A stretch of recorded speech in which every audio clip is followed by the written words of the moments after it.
Hi, this is Phil, and I'm here to make sure you know all about the Capes and Lunatics Patreon. Don't miss out on all new episodes of Wade's World, Boob Windows and Long Boxes, our Hard R movie reviews, and so much more, all completely uncensored. Access starts for as little as $1 a month, full videos when you pledge $3 a month. Check us out at the link in all of our show notes, or just go straight to patreon.com/capesandlunatics. Hope to see you there.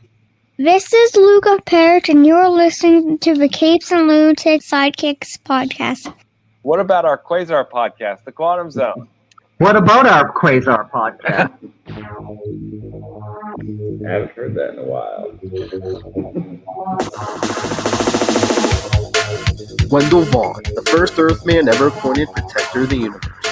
Bonded to the energy-transforming quantum bands that are both weapons and symbols of his station, he fights an ongoing battle to defend all life in the universe from cosmic evil as Quasar. Hello. Welcome back to a Quantum Zone. That's right. We promised you an annual. Here we go.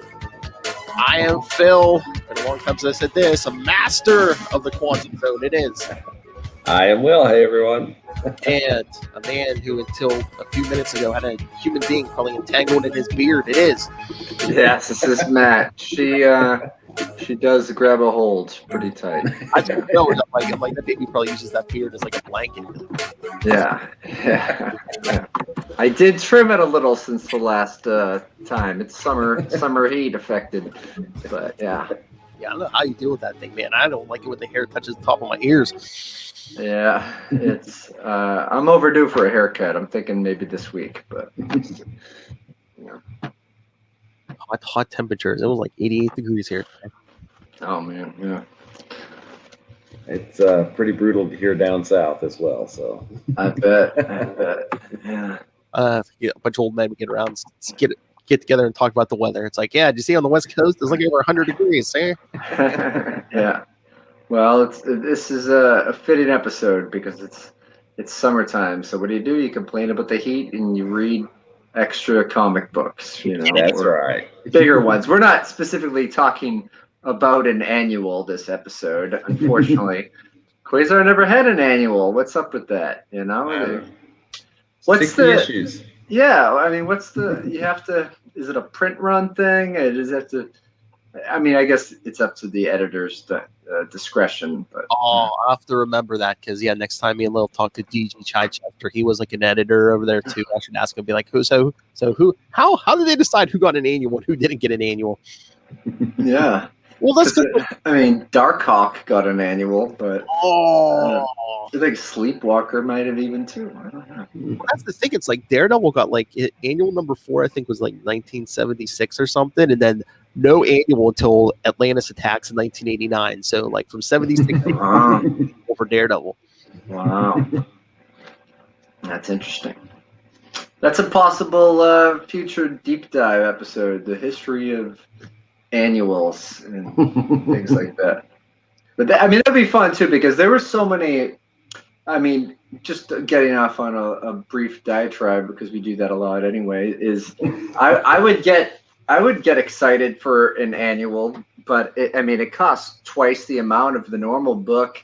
But then there would be a 6 annual arc, so you have to buy these other books you didn't read if you just wanted to hear about whatever.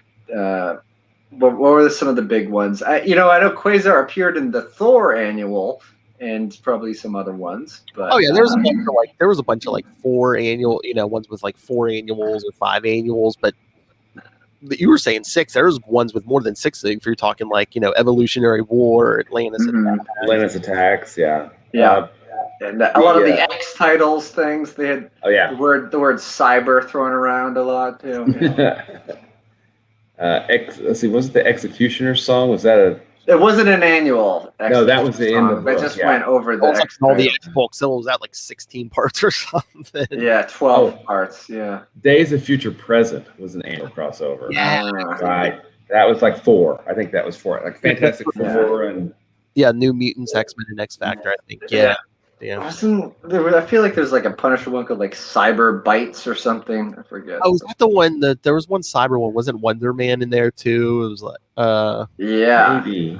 Well, that's another one. Wonder Man didn't have like a huge run, but he had an annual. I think he got did. 2, didn't he? I thought he got more than 1. He might have. Mhm. Yeah, because he only went, 29, 30 issues or something? Yeah, he got 29, I think. Yeah. And he got 2. So, again, no love for Quasar, right? I know. I'm thinking Life Form. Remember, there was like this monster thing that kept mutating. I think it started in the Punisher, went to Daredevil, then it went to the Hulk, Yeah. eventually made its way to the Silver Surfer. Silver Surfer. Yeah, that's- Life Form was Punisher. Yeah. Yeah. Was it the System Bites? Was The that System Bites. That's the one. Yeah.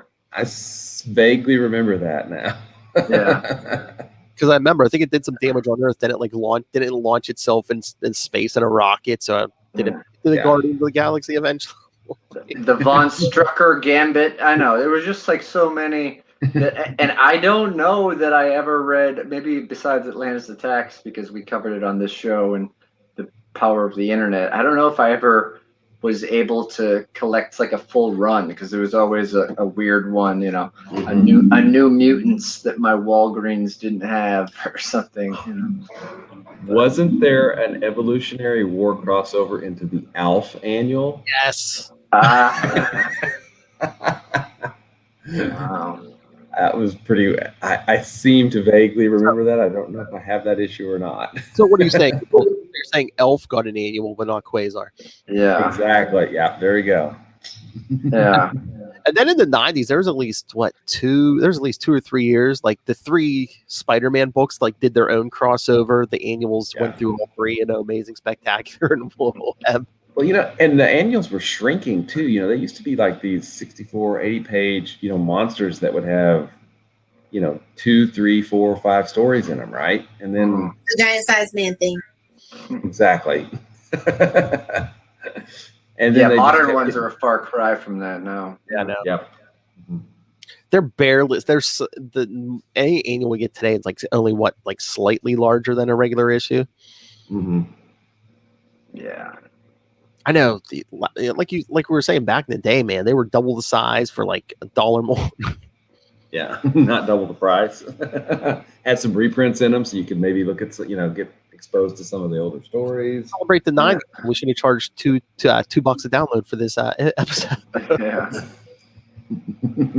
Different artists' takes and things like that. Pin-ups and just Like stories featuring side characters and obscure alternate or maybe like realities sometimes. layout plans for Project Pegasus. I know that showed up in Project Pegasus, but just goofy things like, hey, this is Daredevil's Billy Club. Here's how it works. Or, Yeah. But that's the thing, like even like all those Atlantis attacks, because Lilith and I covered some of those. It's like there was like a guest star in every issue, every annual, but it's like, yeah, the only time Quasar appeared, I think, was with the rest of the Avengers. So it wasn't like he showed up, which he should have. Yeah. Oh, wait a minute, I was going to say he might have showed up in the one annual, but I think it was with a whole bunch of people too. Yeah, I think he got like a pretty big real estate on the cover of like a Thor annual, but. Was there a Terminus? It was the Terminus. The Terminus attacks, or the Terminus saga. Oh no, he did. Yeah. He did get an Atlantis attacks. Yes, Matt Coda was correct. It was on the cover of Mighty Thor, but he had to share it with Doctor Strange and Ben Grimm. So. Okay. There you go. 2 of the 4 characters I really like. Check out at Walred on Twitter. I haven't made my list. Right. The characters. I wonder who number 1 was. I don't know. Green Lantern. Oh, Phyla Bell. Batman. No, you're not from Australia. That's right. I love Batman. I love that. No, I wonder who Will's number 1 was. What about our Quasar podcast, The Quantum Zone? Yeah. Can I just say, I love what we're doing over at Sector 2814, the Green Lantern podcast, but I've missed this too. Yeah, me too. Yeah. I mean, it's been, 6 months since we did the last Quantum Zone? About 20 weeks, yeah. Yeah, I was doing the math.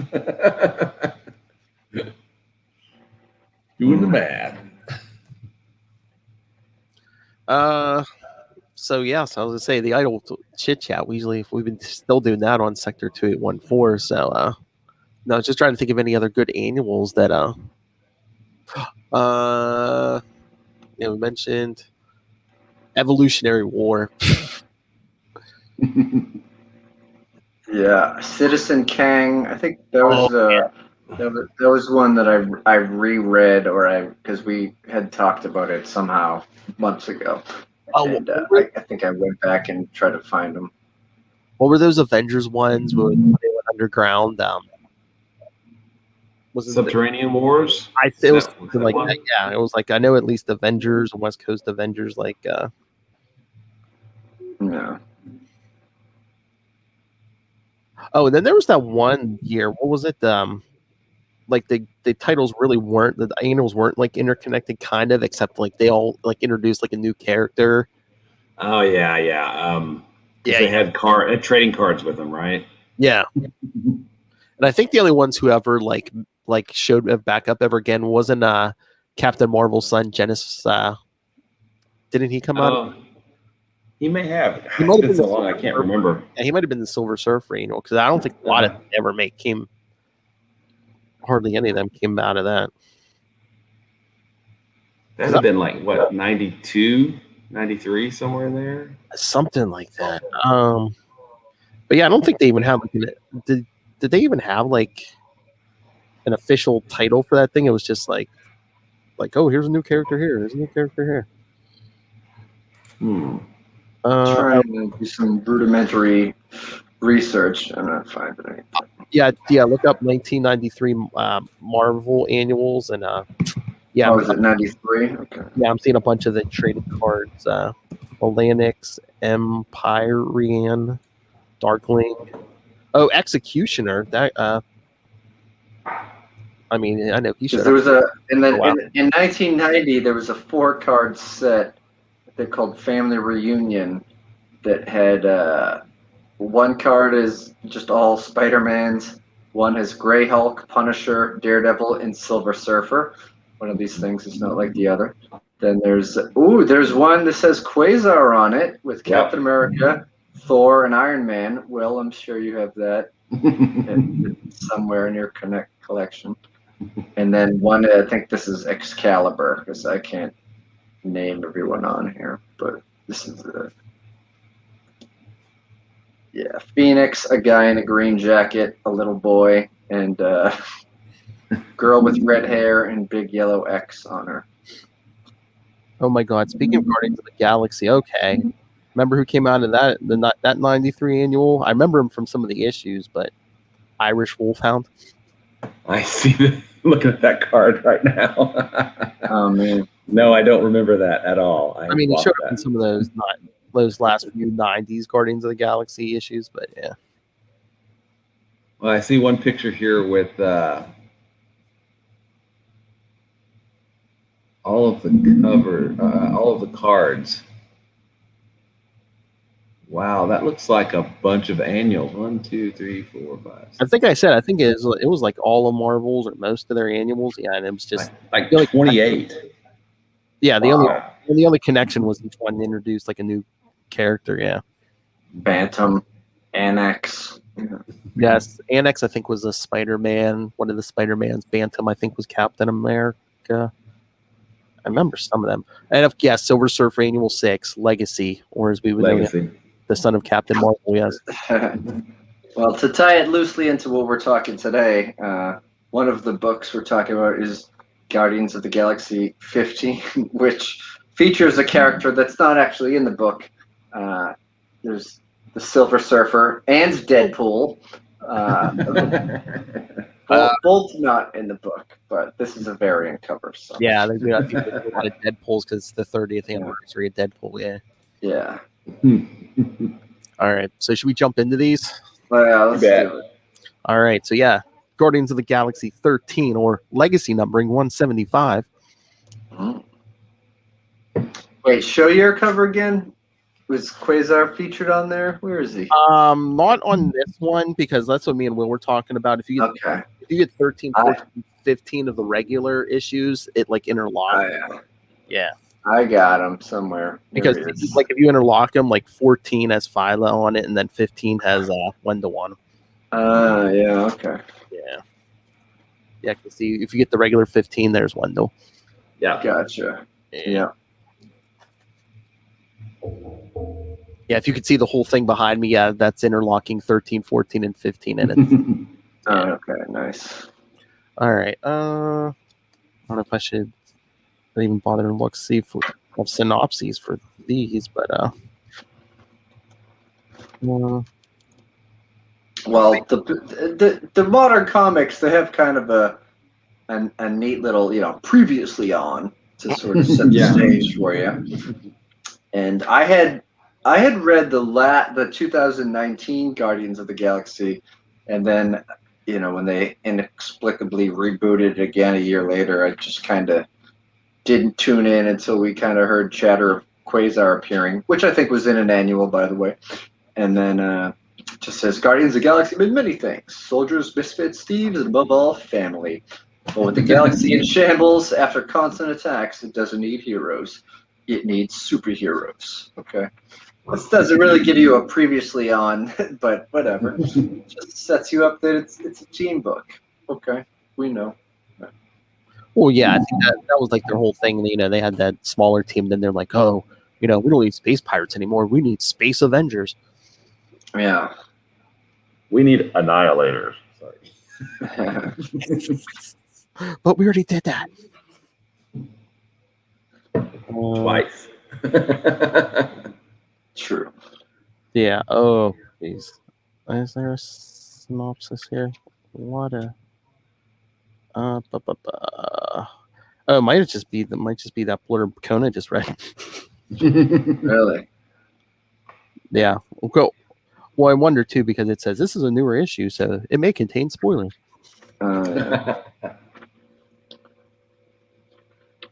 I mean, it sets it up with they're on the Throne Worlds, the Kree Skrull Alliance. They're getting together, but it's kind of busted up. It looks like a Death Star post first Star Wars, although not completely exploded. And they're sort of making their way through the rubble. There's chaos still going on. I was gonna say no. Darth Vader doesn't show up to the last page. Yeah, because I don't know how versed you guys are in current. Basically, Hulkling has taken over as Emperor of a combined like Skrull Kree, basically kingdom. That's because he is the son of Marvel and a Skrull princess, right? Yes, I believe so. Yes. Yeah, they basically have this big alliance going. Super Skrull's a part of it, which Nova will complain about in issue 15. But yes. But yeah, then they introduce you to these bigger teams because neither Quasar was on the team before. Why did they make those quantum bands so big, Will? I don't know. I mean, it's kind of like it's like a giant glove, and it's like they're not. Quantum gauntlet. I missed our 90s quantum bands. Get off my lawn. Yeah, exactly. Yeah, they do take up his entire forearm. Yeah, it almost looks like it's like they just slap some jewels on it like a glove. Yeah. And the costume itself wouldn't be bad, but I hate those shoulder pads, man. That's kind of 90s, isn't it?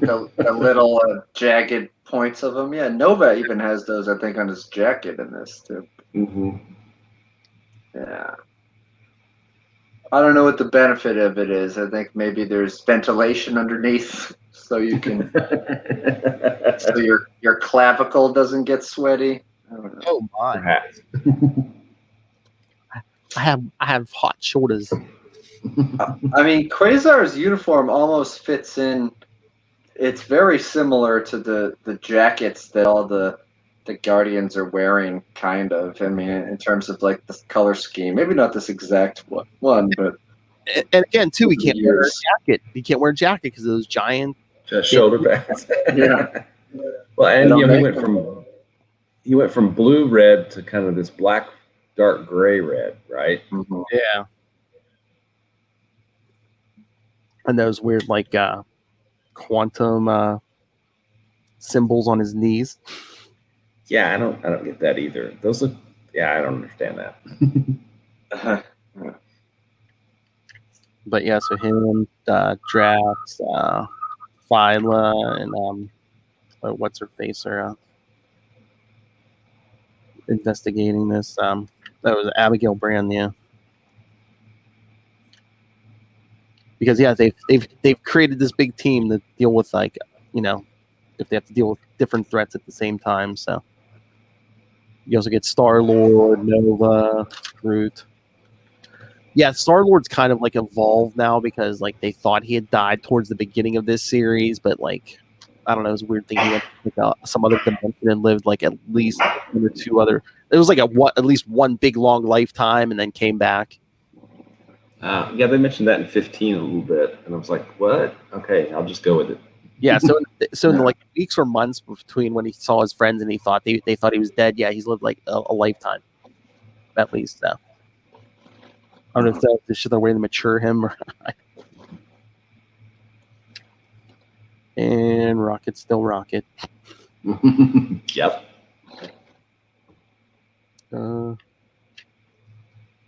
Although I kind of miss it. Was it like the first one or two issues of this series? They had like Rocket in like a little like leisure suit or something. Man, he was like all looked like he was dressed like all Miami Vice, like in the first couple. I was like, see if I can find a picture of that. Yeah, it was that just cracked me up. I was just like, okay. If nothing else, I'll give it a chance for the raccoon in that suit. Okay. The Guardians of Miami. Oh, welcome to Miami. Oh, there you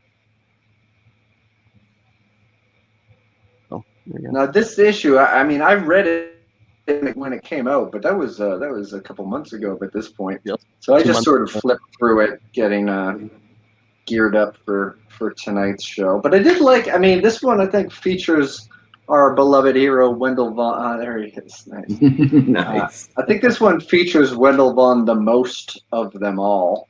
Yep, I would agree. It doesn't have that much action to do, though. I mean, unfortunately, he doesn't really get to show the quantum bands off, aside from swapping identities. Pretty much, kind of, they leave most of the fight sequences to the other team that gets, or the other part of the team, I guess, that gets featured. Well, that's what we were talking about before we jumped on. It's like, I mean, last time we saw Wendell, right? It was in that last Guardians of the Galaxy annual. Speaking of annuals, you know, that like right before Silver Surfer Black. Oh yeah, I gotta go find Avril, and then we don't see them again until they're. Yeah, he gets captured or something, doesn't he? Yeah. I think that was part of the Silver Surfer Black, right? Wasn't he drawn into that black hole at the end of the Guardians, or was that the very first issue of the Guardians? Oh yeah, like everyone, a bunch of them got like dragged in the ship, but then they all got like separated or something. Yeah. It would have been. Yeah, he didn't appear in the Silver Surfer Black. I don't think. I think I got all those issues, but yeah, I got those. Yeah, he wasn't in that. Yeah. But yeah, but again, no explanation. But yeah, just in this issue, we see, you know, they're like, oh, hey, we need Avril for something. And so all of a sudden the quantum bands are like the nega bands and can swap quasars.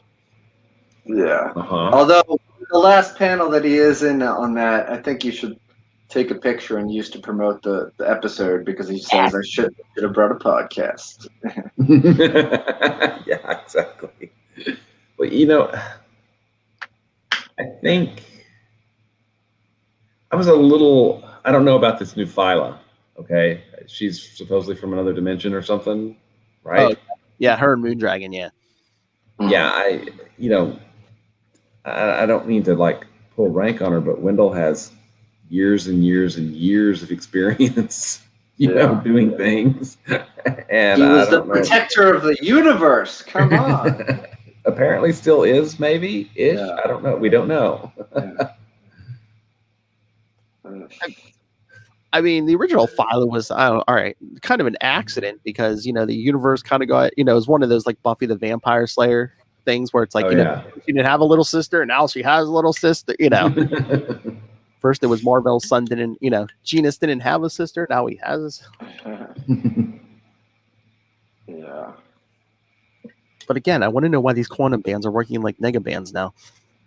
And we still want to know that answer to that. Yes, we do. And again, we don't know where they're swapping in and out of because all we see is a black panel. It's like, Mm-hmm. Are they swapping in and out of is one of them going into the bands? I don't know. It couldn't be the quantum zone, though, because one, it's black, and two, they could just quantum jump out, right? So You would think, yeah. Yeah, it's got to be something else. Well, that's the thing. Look at Wendell, even wherever he's at. He looks like he still has the bands on. So, so can... What can he do? Where is he? Yeah. I'm guessing if he was in the quantum zone, he could quantum jump out, yeah.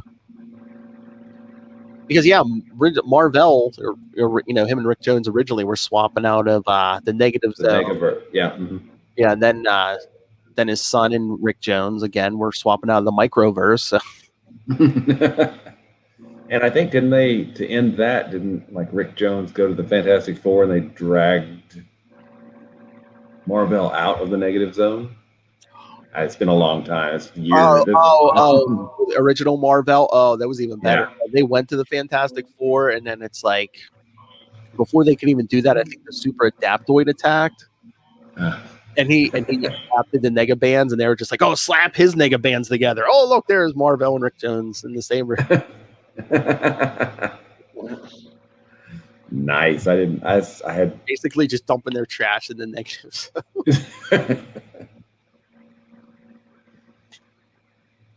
I love how, you can make a suit, because wasn't that AIM? You can make a super adaptoid that can copy nega bands, but you can't create quantum bands. Yeah, I know. That seems a little weird.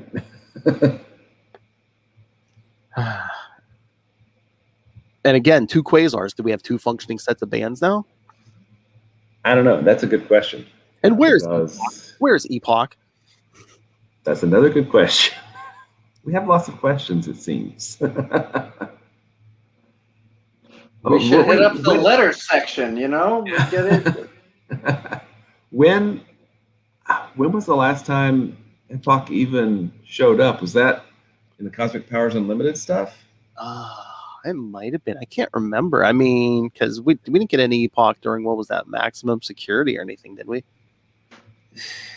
I don't think so. And then nothing during Annihilation or Annihilators. Yeah, I don't think any of the Nova series. I need to go back and read those. I guess I could be wrong, but I don't remember. It's been a while, kids. Yeah, it has. I'm trying to look this up. Oh no. It's not saying all. It's again. His Epoch is the daughter of Eon and granddaughter of Eternity.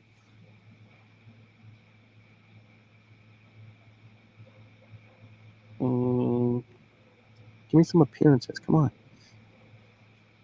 But there's a Marvel Epoch, a DC Epoch, and a Top Cow Epoch. Okay, nice. Popular name.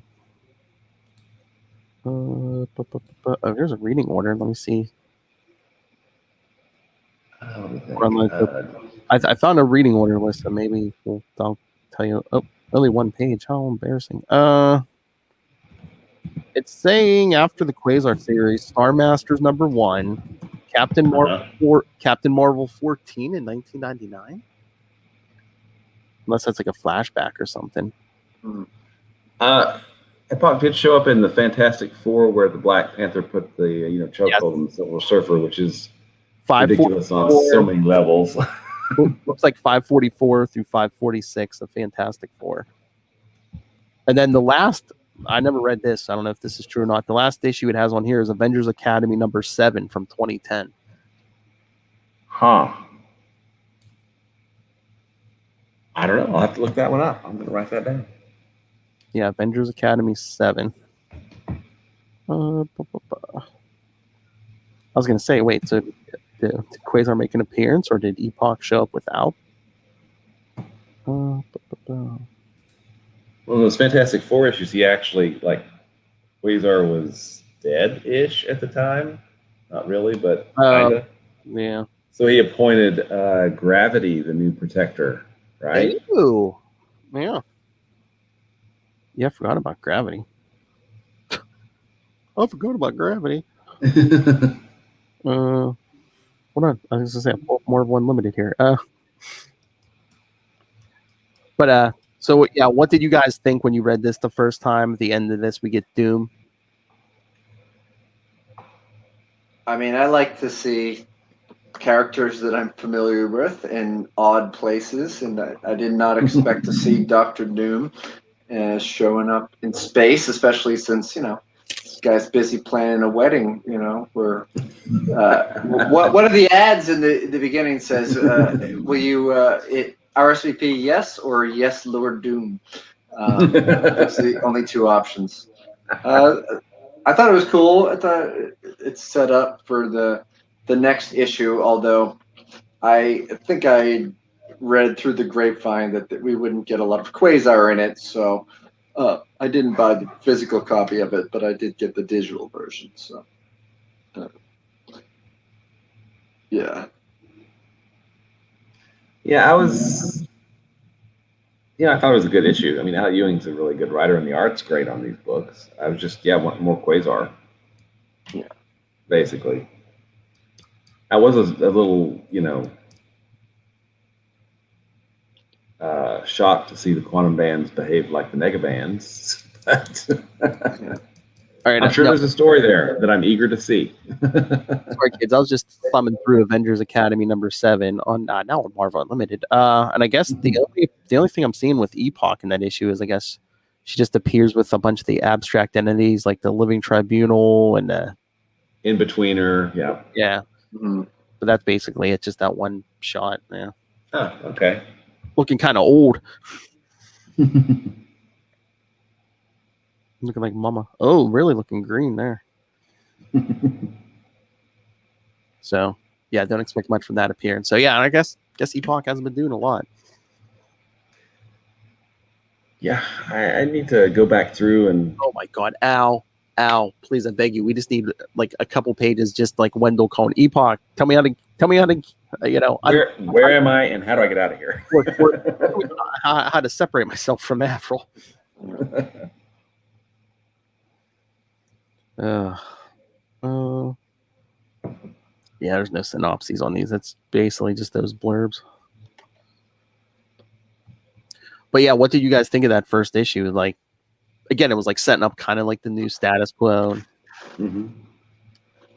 Yeah, I thought it was cool. I mean, you see a team that is just forming, sort of thrown into the middle of this intergalactic situation, and they some of them throw down, some of them just have to sort of plan ahead for the throwdowns to come. So it's interesting to see how the creators delineate the action per issue, and there's a lot in the next issue. At least there's a little bit of slapstick and comic relief thrown into issue 14 too, which we can get into. But yeah, I don't have that much else to say about the first one. Yeah, I thought it was pretty good. More. But Matt's right. There's a good line or two in 14 that I think Philo delivers. Well, we'll get into it when we get 14. Okay. Well, yes, 14. I mean, oh my God. I mean, some other stuff happens, but most of this is just like a punch him up with Doom, and it's like I can, he's jumping from body to body. Yeah. It's just Doom being Doom. And Moondragon, being the former protector of the Mind Gem, kind of ultimately puts him in his place, right? Well, if his place is in the body of Rocket, yes. Yeah. What is this indignity? Even as a raccoon, Doom is a man of his word.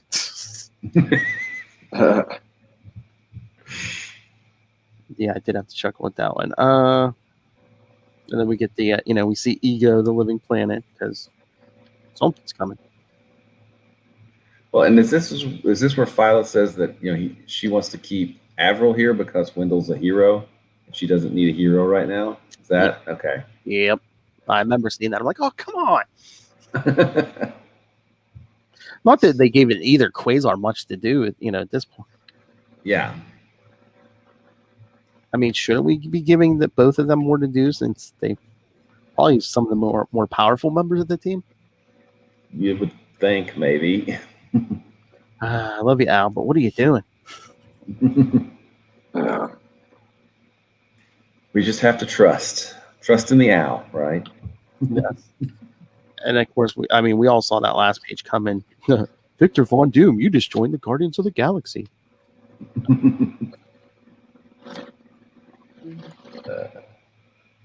Can you still hear me? You've gone into the white zone? Yeah, you're in the white room, man. Yeah. Are you sitting at a table with other failed protectors of the universe? I think this camera's dying or something. Switch the other one. Okay. You're back. Yeah. Alpha Flight, the Snowblind tribute. Yeah, I'm just gonna switch the other camera. Gotcha. Yeah, that camera's dead. Okay. Nice. All right. If we get a variety, it's the spice of life. That's right. Let's all switch our angles. Have to use the built-in camera. I don't know.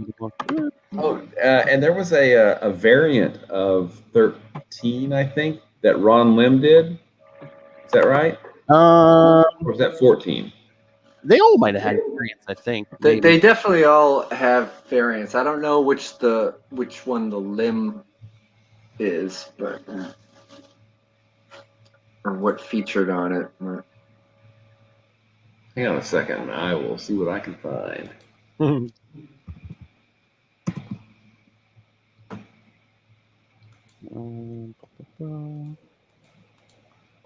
Yeah, there wasn't a whole lot to talk about in 14.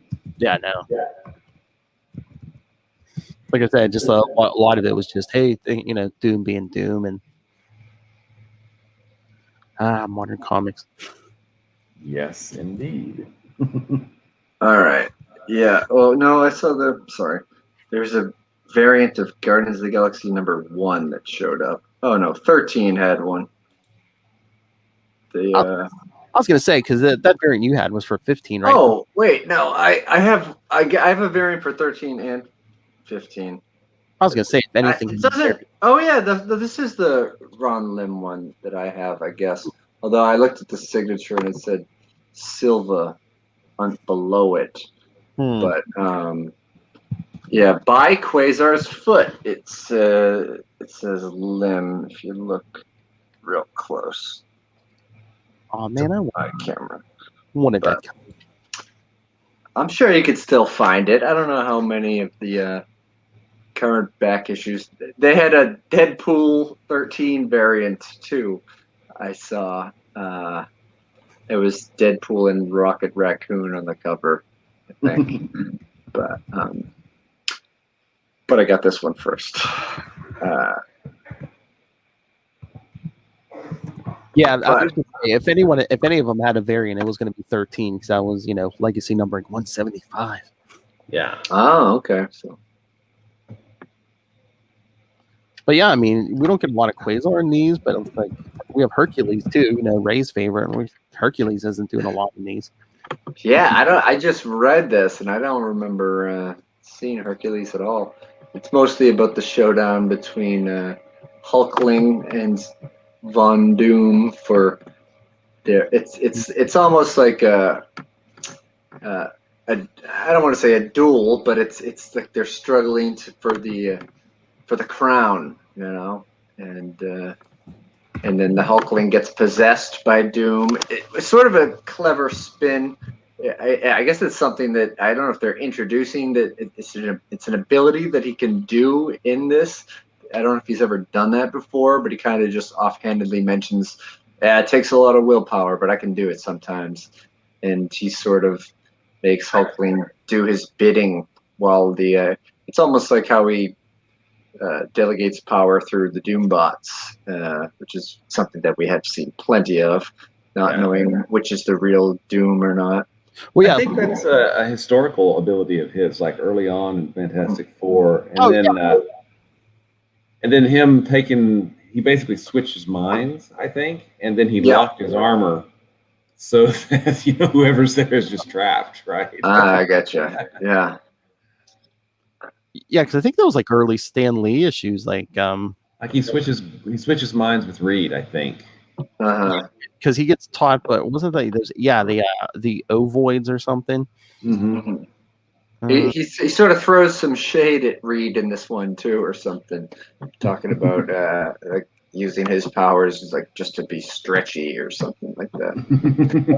Here we go. Yeah, the ovoids. They were first seen when they rescued Latverian monarch Dr. Doom from space after his most recent defeat at the hands of the Fantastic Four. Doom convinced the peaceful ovoids to teach him their mind transfer technique before they returned him to Earth. There you go.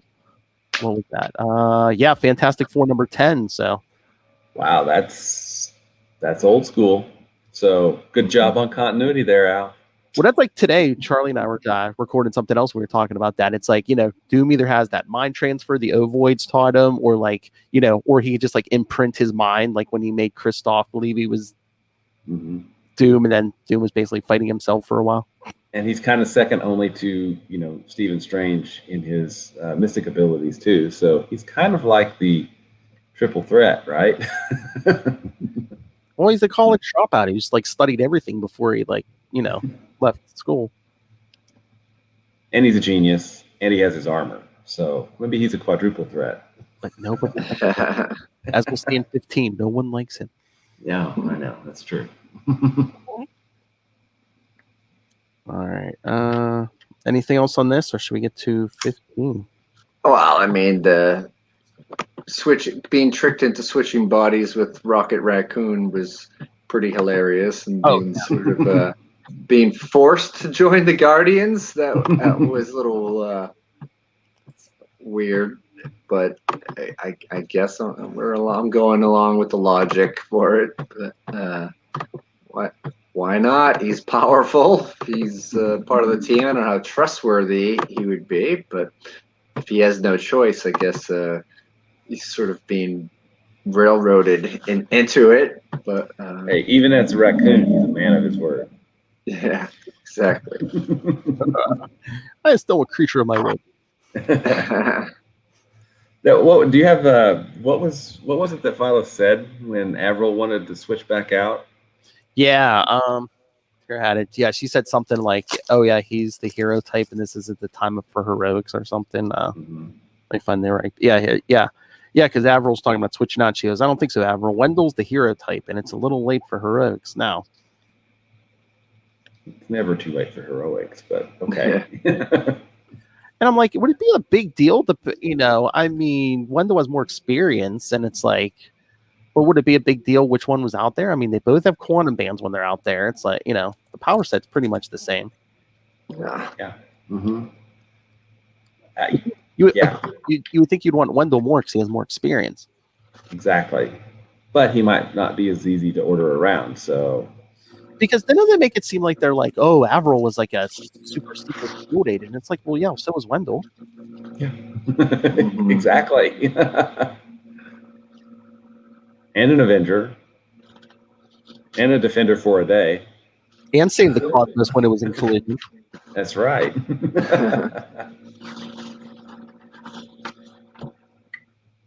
and helped in Galactic Storm. And kind of helped the Fantastic Four against Galactus, which was a really good story. Yeah. Mark Waid. And defeated What's-Her-Face at the Nexus of All Realities. Yeah. Erskigil. And got his book canceled, right?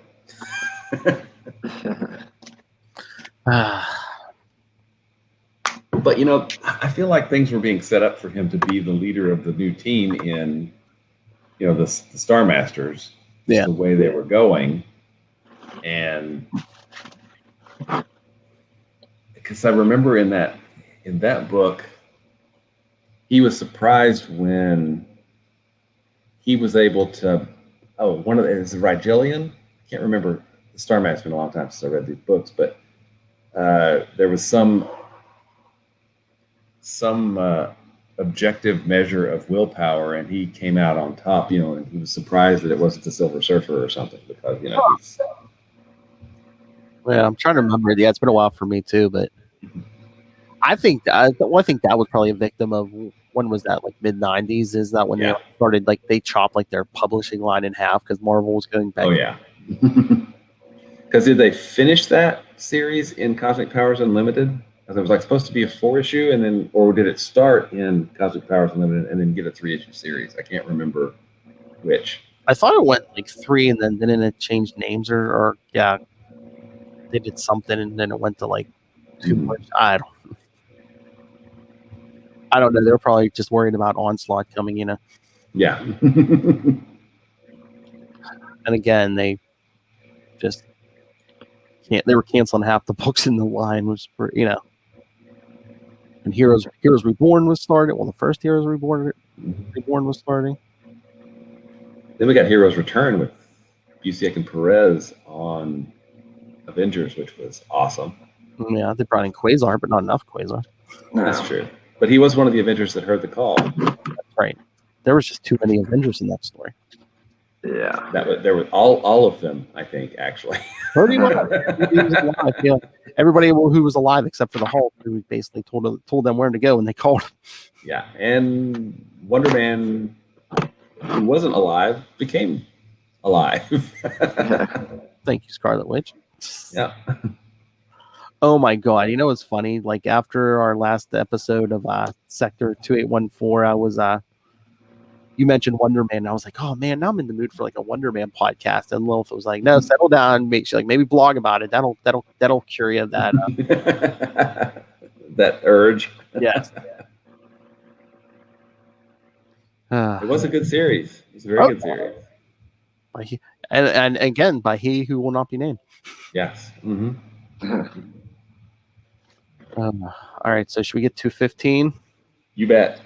And Matt Kona was saying they did talk about Sword number 6, which I really didn't get a chance to read before this. I wanted to. Yeah, it connects a little bit. I mean, there's a Hellfire Gala going on. Let's go through all the books throughout. So I think we get a beloved editor's note at some point near the end of this issue.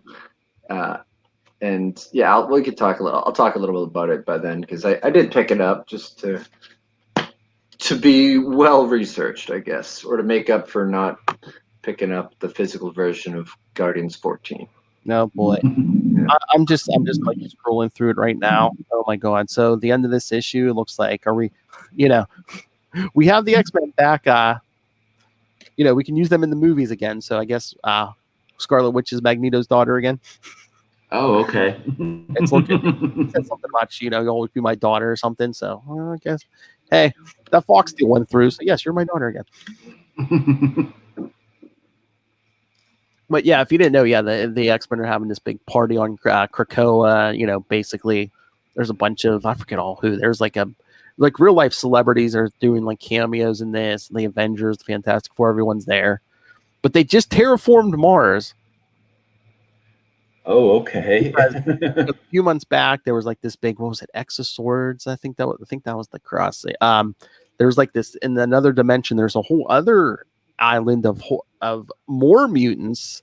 Because I guess, like, was it thousands or millions of years ago, they split off. They left this reality for that reality. Because like the one female mutant over there, she was like, I don't know if it was Apocalypse's wife or something. Like way back in the day. Okay. Wow. So now they are all coming to this dimension. So yes, with some of the mutants terraformed Mars and made it livable. So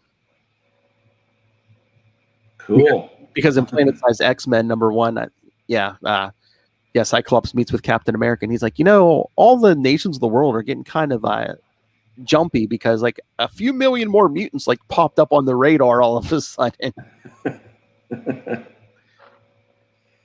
So yeah, that was the big thing during the gala so far. They're just like, oh look, we're making Mars habitable. So okay, cool. But it's just like it seems like all the mutants are on the same side now, even like guys like Apocalypse and stuff. But I don't know. Like if any of the mutants die, like I guess Professor X and Cerebro kind of keep a copy of their brain so they can just like clone them a new body or whatever. Okay, that's weird. That's what we're saying. That's what I'm saying. Some of them are out there weird. I'm like, they're all plant people. The real X-Men are somewhere. Yeah. I keep saying. I think this whole them on Krakoa and stuff is like, excuse me, like a whole holding pattern story. Because I think once they see what what form the X-Men are gonna take in the MCU, then they'll say, okay, enough of Krakoa. We're gonna start fresh, start new, and it's gonna look probably similar to whatever the form they take in the MCU. Yeah. I mean, which is kind of unfortunate because the comics should be their thing and the MCU should be its thing. Exactly. The comics should influence that, not the other way around. Right? Exactly. I mean, where do you think you got all these cool stories? Like, what we got in Infinity War and Endgame. Winter Soldier. Exactly. Hell, any of them. Even just that first Avengers movie, Loki bringing the Avengers together. Mm-hmm. Did everyone watch their new episode of Loki? Which is really good, by the way.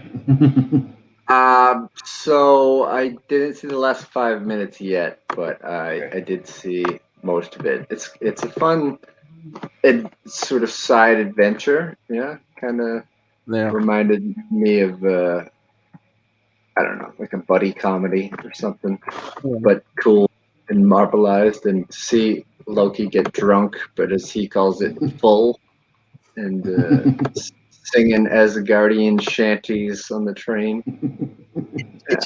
It just seemed weird, that we did like a side adventure, because I think the series is only 6 episodes, so like we're already halfway through the series. Yeah, it definitely zigged when I thought it was going to zag. I thought we were going to get more of him at the TVA, but they established that, and now they're moving into the next part of the story. So yeah, I don't know where it's going, which is really kind of cool. But again, too, I think just like WandaVision, I think it's going to be leading like Doctor Strange in the Multiverse of Madness. Mm-hmm. Yep, only 6 episodes. Yep. Well, it might be like, wasn't the last WandaVision like over an hour? The last episode, something like that. Might have been something. Yeah. So could be, yeah. Well, so far I feel like they're structuring these as actual episodes and not just cutting it up.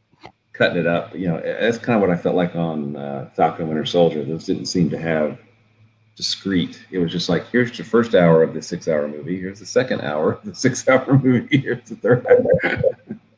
Well, I think they said they had to alter course on a bunch of the Falcon and Winter Soldier stuff because of COVID. So I don't know if, if that affected Loki at all. But yeah, I'm pretty sure they said with Falcon and Winter Soldier. Yeah, an MCU should have talked MC Marvel stuff. So that's the whole thing with the X-Men, But so yeah, 15 is again basically like we were saying. Well, it's Star-Lord and Nova for most of it, which they're great characters, but it's like we've seen how much of them in the last 10 years. It's come on, give us more Quasar. Exactly. We haven't seen much of him in the last 10 years, that's for sure. Yeah, he pops his head in every so often. It's just Nova's had his own series. Hell, Star-Lord had like a 5 or 6 issue series a few years ago. Yeah. But yeah, once you think of this one, they go to the Sword Station, and basically Nova gets into this fight with Magneto. Yeah, tries to arrest him. Basically, he's like, you know what? Because of our thing with Emperor Hulkling, I got to work with Super Skrull. Then this idiot over here invites Doom on the team. He's like, now I got to shake hands with Magneto. I don't think so. Yeah, you mentioned that Nihilus saved his life or something too. What's that from? Is that how he got out of what was that, the Cancerverse or whatever? I don't know. We need an editor's note there. There's no editor's note there. You got one. I mean, he does have a point, because with all this, I mean, as someone who is not as super active in reading all of the dozens and dozens of new comics that come out, when I do pick up something, I'm like, Super Skull just working the board, communicating over the. It seems a little odd to me. And then you see them anointing Dr. Doom a place at the end of issue 14. You're like, what? I mean, up is down, dogs and cats playing together. What is going on? And Nova, sort of in a throwback, he's like, why am I doing this?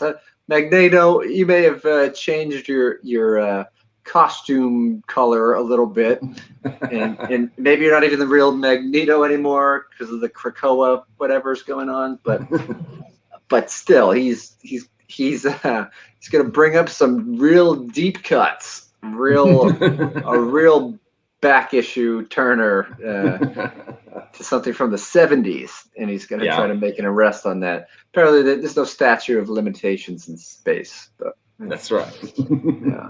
But I just love how Nova's like, okay, I know I'm an ass, I shouldn't have done that, and even Magneto's like, yeah.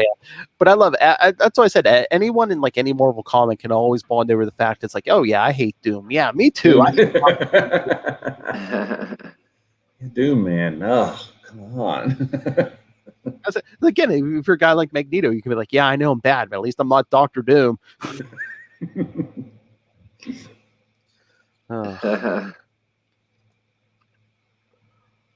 And if we get like a panel or so with Avril, and we get a panel with Wendell, right? Yeah, like I said, Wendell's like in the end there for the big reveal, but is Avril in here? I think she's at the beginning. Yeah, maybe. Yeah, because Wendell's like towards the end. Yeah, because there's Avril sipping coffee at the beginning, and then. Wait, hope wherever they switch out of has a toilet, man. Yeah, no kidding. Freaking wants coffee. But like I said, I just scrolled through Sword 6 real quick. But Wendell said something about other news and from Sword 6. So what was that, Kona? I mean, I think it was just about the Storm coming back and taking over. She says she's now the regent of Mars, sort of out of nowhere, because it's like a meeting of the kings and emperors of all these places, and some people aren't invited to the table. So you see Nova is there, but Star-Lord isn't with him, and then there's a few others.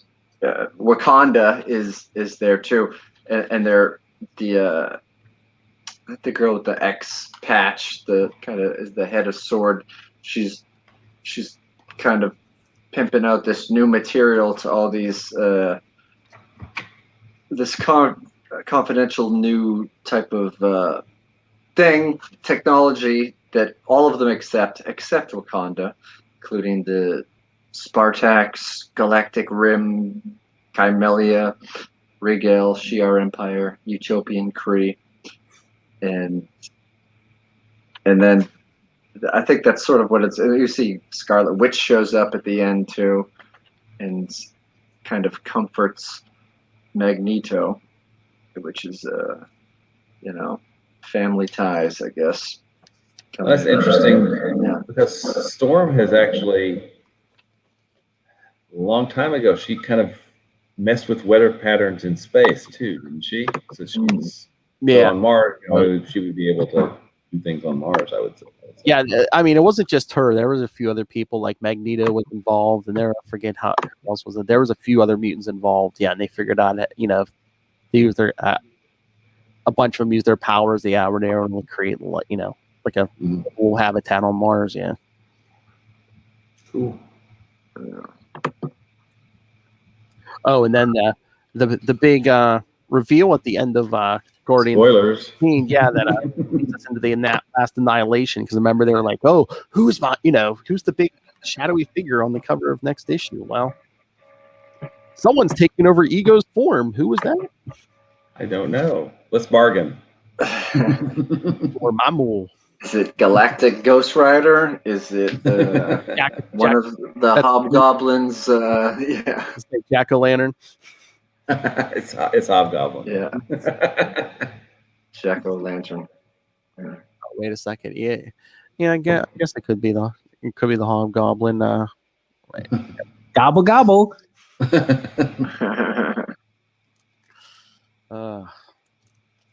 So what do we think? Yeah, so this is going to be like a big. I don't know how big a crossover. It's going to cover at least 2 Guardians issues. Well, at least part 1 and part 2. Yeah, that's all we get. Yeah, there's looks like tie-ins in Sword 7, and like I was telling Will about the whole Cable situation. Yeah, the reboot in Cable and Cable Reloaded #1. Shouldn't that be rebooted? Got to reboot your router. Yeah. Yeah. Repouched. Yeah.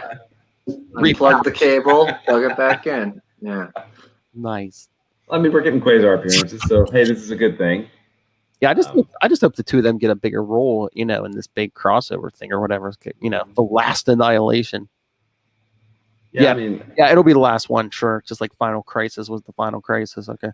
Yeah. When did Annihilation come out? Was that 2003? Maybe 2005? Maybe.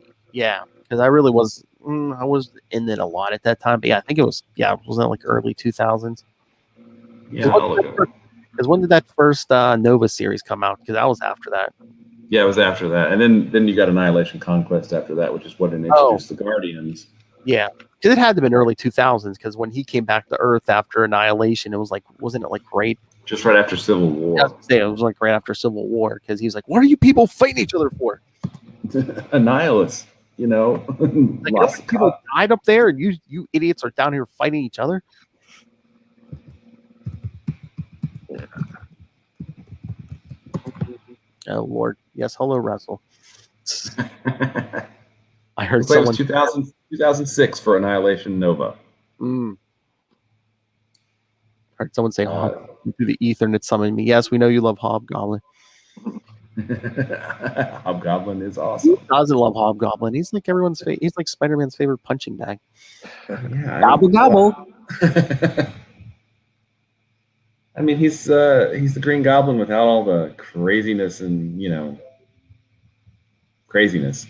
Yeah.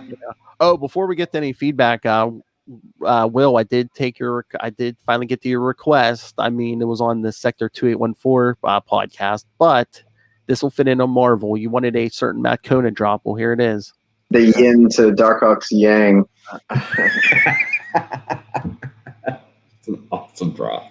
Is that the Kang Yang? But no, I was just listening back to the episode the way Will's like, yes, that has to be a drop. The yin to Darkhawk's yang. It's pretty odd. That rivals some of the Star Blast drops. Oh yeah, definitely. I am God. All right, you guys want to hear some feedback? Yes, please. All right. Well, where's the feedback? Okay, I guess I'll get to Russell first from the Tomes of Evil podcast, and as you just saw, he loves the Hobgoblin. All right, so let's see what he had to think of Guardians of the Galaxy 13 through 15. Hello there, Quantum Zone.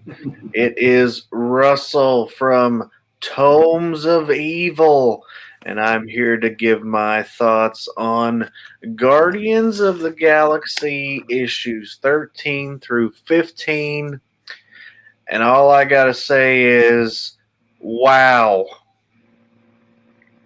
This is the first I've read of this run. I've been a big fan of Al Ewing, especially, Immortal Hulk.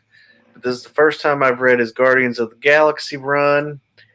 And holy cow, this was just heavy hitter, one right after another. I'll get to the point. Doom steals the show in the first issue. First two issues, really, makes an entrance that only Doom could make. Very extravagant, very powerfully. But then, of course, he's made a fool out of in the next issue, and it's hilarious. He gets put into Rocket's body and is forced into becoming a member of the Guardians of the Galaxy. How crazy is that? Doom, a member of the Guardians. A lot of stuff going on that I'm like not real familiar with. Like I didn't know about Star-Lord having this other family in this other realm and all this stuff. The whole reason we're talking about this, it barely shows up in the story. I mean, Quasar, I'm also a little confused. How many Quasars are there? Are there 3? 2 now. And they're pulling as they mentioned, the Rick Jones and Marvel. Anyway, Never pulled it. yeah, Quasar doesn't play too much of a role in this.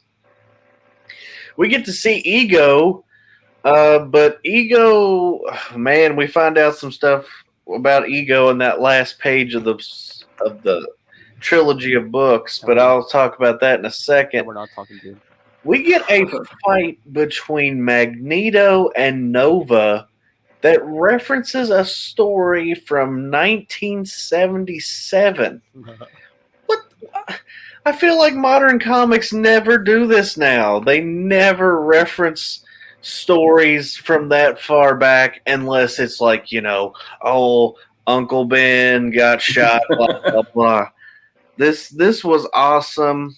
I just started doing a deep dive on Hickman's X-Men soft reboot, and I loved it. I loved House of X and Powers of X. And, man, Magneto and Nova had this big fight, and then they kind of bonded a little bit at the end.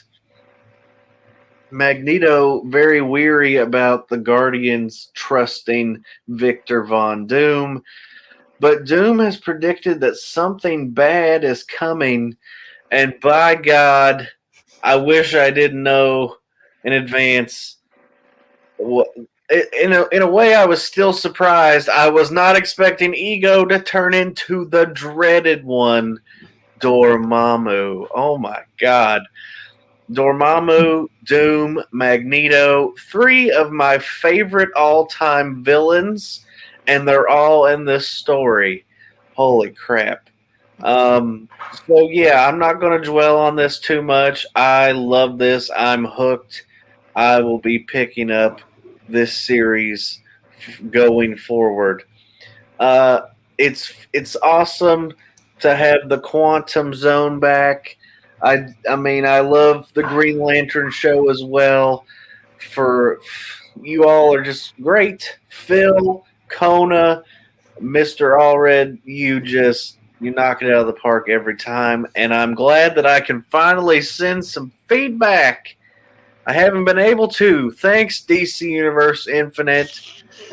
But hopefully that'll change soon when we get to the Kyle Rayner stuff. Yep. Anyway, yeah, I don't want to give this a letter grade, but like 2 big thumbs up for me on these issues. They know. Old Mr. Ewing knows how to get to my heart, and that's by putting these heavy hitter villains in the story. So that's all for me. You all enjoy the rest of your evenings. Thank you, Russell. Yeah, thanks. But yeah, man, I got a lot of big villains here. Again, he was talking about, they usually don't reference old comics like that. I feel like we never get editor's notes anymore. At least we got a couple editor's notes in this. Mm-hmm. Yep, absolutely. All right, well, let's get to Ray. Who? I don't. Oh, this wouldn't be a cool episode without feedback from Ray, host of such shows as Last Sons of Krypton, a Superman podcast. To know her is to fear her. a Spider-Woman podcast. You can catch him the last Tuesday of every month with me and Matt Kona himself talking all things Scarlet Spider on the Ultimate Spider Cast. And hey, this next one's going to be a doozy, Kona, because Ben Radley's returning in October. Oh yes, as Spider-Man. So can't wait to hear it, Reyes. But of course, you will know him, and you should listen to his podcast before the Disney Plus series comes out. Into the Night, the Moon Knight podcast. All right, let's see what Ray had to say. Hello, Quantum Zoners. This is Ray. Hi, of course, you probably know that. Anyway, just dropping in some thoughts for this awesome episode, Return to the Quantum Zone, Guardians of the Galaxy 13, 14, and 15. Look, I guess overall, a little disappointed that there wasn't enough Quasar in there, and if I'm to be completely honest, not enough Hercules. But it's a very strong story so far. I mean, they've got a nice cast. There are different things happening all over the place. The big takeaways for me are, of course, Dr. Doom joining the side, albeit kind of against his will. Ego, the Living Planet, these sorts of things, all really kind of fun. And I'm just enjoying the scope of the stories, with all these characters, I guess. I don't know too much about Empire, but I've kind of gathered, well, you don't really need to know too much. Just Wiccan and Hulkling. Hulkling's like the Emperor or something now. Catching up to speed with the likes of the Super Skrull, Klert, being kind of part of one of the members. I'm liking Nova's role in this as well. His throwdown with Magneto was really cool, and I love the fact that he can kind of return favor, so to speak. He said with the Nova Force, and he wasn't scared of Magneto at all, which is great. Because Magneto's always kind of come across similar to Doom. He's pretty, I guess, awe-inspiring and quite deadly. He still was here, but it was good that Nova had none of that, and he took him on anyway. What other things? The body swap of Doom and Rocket was, I thought, pretty funny. I thought that was a nice touch. Good on you, Moondragon, for that. The interchanging of Kincaid and Wendell was interesting. I'm not too familiar with her backstory, so if you guys can please enlighten me. So she obviously she had the bands at some stage, but the bands are also now nega bands as well. They did their whole exchange with Rick Jones. A nice little interesting take, and I kind of like it because you can chop and change between Quasars. I do love my Wendell, but it's good to, I don't know, just something different with this. What else is there? Star-Lord. Loved how he used the elements to boost Groot against the progenitors. That's right, the progenitors were a cool bunch. So I enjoyed that fight too. All in all, pretty good. Herc again kind of has come off as a bit of an oaf, a bit of a dumb fella. I'm hoping they don't just relegate him to being the big dumb oaf. He's got a lot to offer. But yeah, Quasar, I wish there was a bit more. It seems like with the Al Ewing, well, not only Al Ewing, but stories like this, they tend to just like incidental, like the fights and the powers and stuff. Like it's just blasty, if you know what I mean. I don't know what your guys' thoughts are on that, but I kind of enjoy it a bit more when they, they don't have to do it all the time, but when they focus a bit on the powers and what it can do, that sort of stuff. It just seems very incidental. I mean, it's great that they have a lot of drama and character development, but I kind of miss that because the powers are just kind of glossed over. Anyway, I'll look forward to hearing this. I can't wait. It's been a while since the Quantum Zone, so looking forward to it. Anyway, I'll hear you then. Catch up. All right. Yeah, real quick on Avril. I believe, was it Pleasant Hill where she first showed up and Wendell handed the bands over to her? It was around the time Sam Wilson was Captain America. She was training to be Quasar, and then she had to try to knock out the big force field that Hydra Cap put around the Earth. And then that's about it, right? She kind of disappeared, yeah. So it was like no one knew what happened to her, and then all of a sudden it's like Wendell was back in Guardians of the Galaxy, and he was looking for her, and yeah, Ray, no explanation why they're all quantum mega bands now. So, and I don't even know that she really appeared, in more than a couple of issues. I don't know that we know much about her at this point. no, I think all they said was like she was like a shield agent or something. Yeah, like there's no big backstory or anything on her. Again, that's why we need a Quasar series with the two of them. Come on. Yeah, exactly. Come on, Marvel. Hey, Marvel, I got a comic book writer here. We'll do it for you. Just give him a contract. Sure. No problem.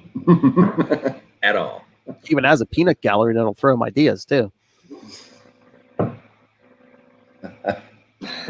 Exhibit A and Exhibit B down there. Yeah.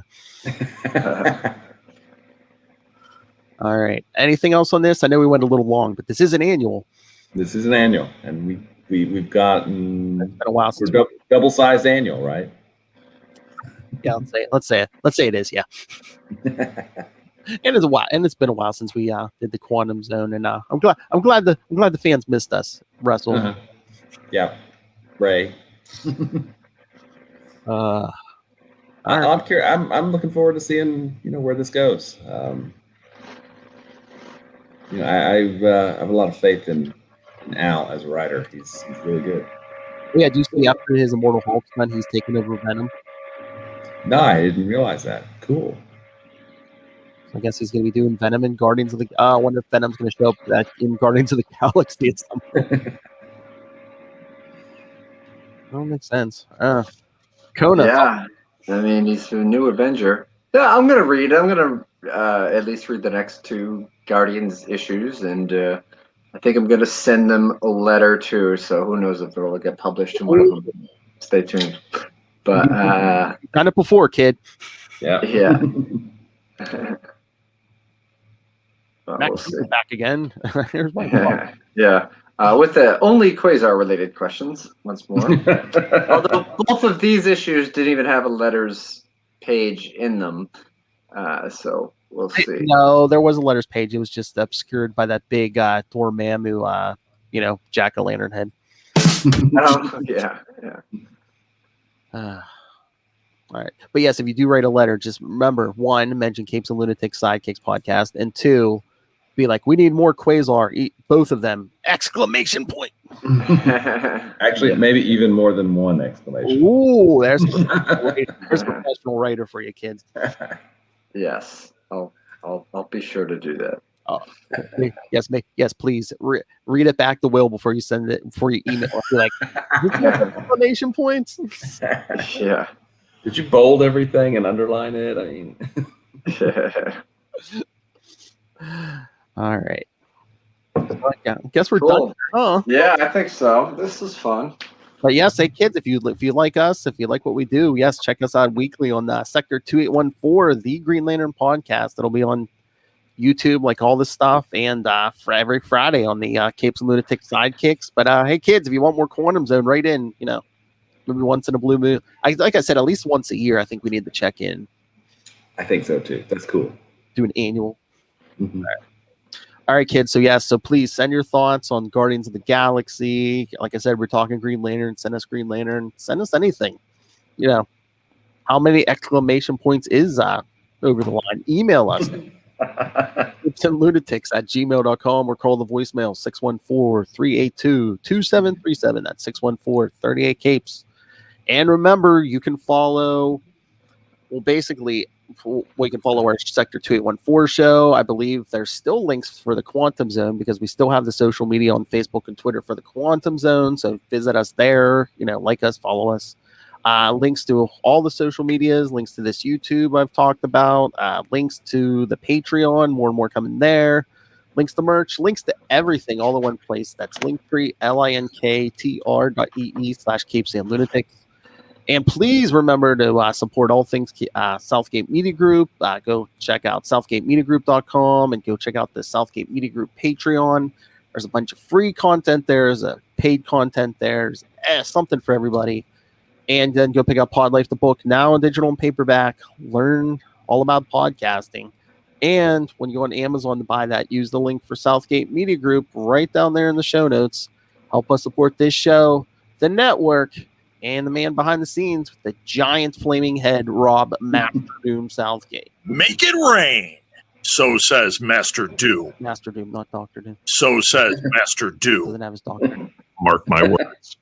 All right, Matt Kona, where can people find you when you're not being tackled by an infant?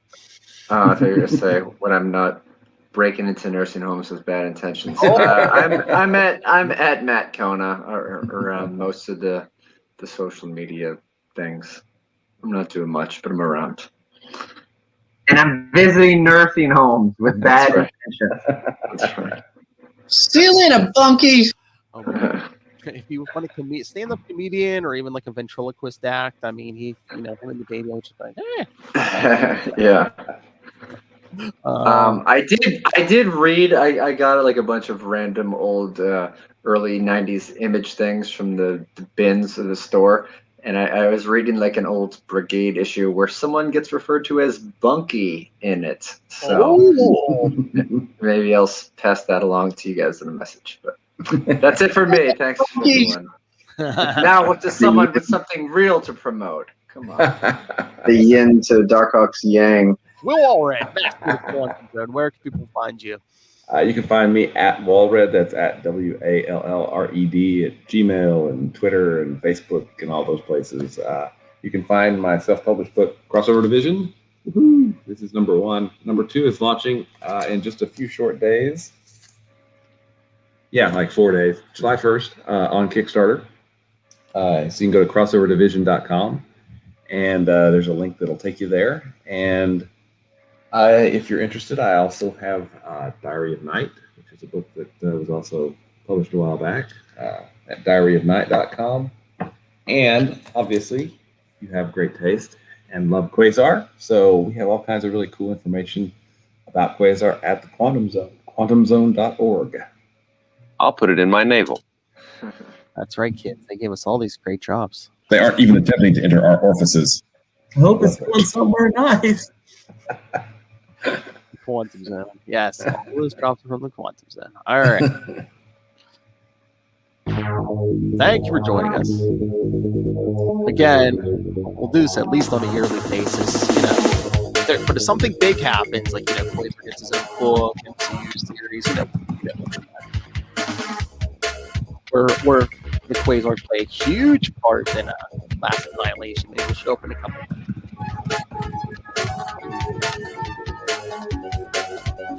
Or who knows? Maybe that Last Annihilation will, get Will be like, we need a cable podcast. I love pouches, man. That's Cable's name. Pouches, man. Pouches.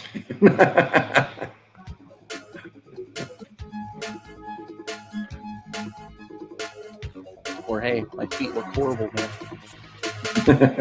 All right, kid. Just don't show them. Yes, join us on Sector 2814. Keep an eye out for future quantum zones. And remember, kids, keep it quantum.